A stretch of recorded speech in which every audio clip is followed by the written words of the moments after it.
On either end of a basketball court or other large space, create a circle of about 8 to 10 feet in diameter, and right in the center place a full-sized trash can. The goal of this game is simple: score more points than the other team by shooting or bouncing the ball into the garbage can on your opponent's side. However, the way that you score determines how many points you get. The easiest way to score is by placing the ball into the trash can from within the circle, and that yields 1 point. The next level up from that is when you manage to shoot the ball into the trash can from beyond the circle, in which case you earn 3 points.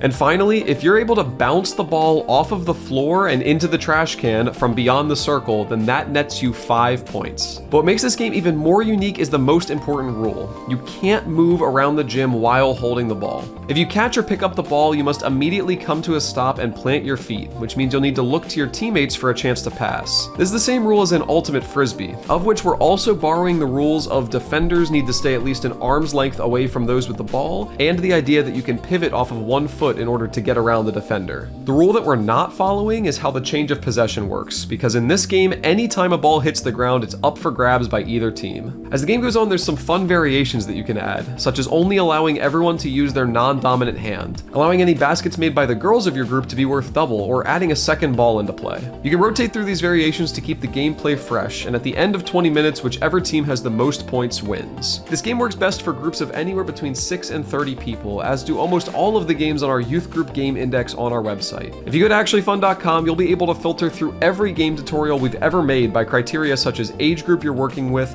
what materials you need to play the games, and more. It's available for free on our website, as well as tons of other resources that will take your youth ministry to the next level.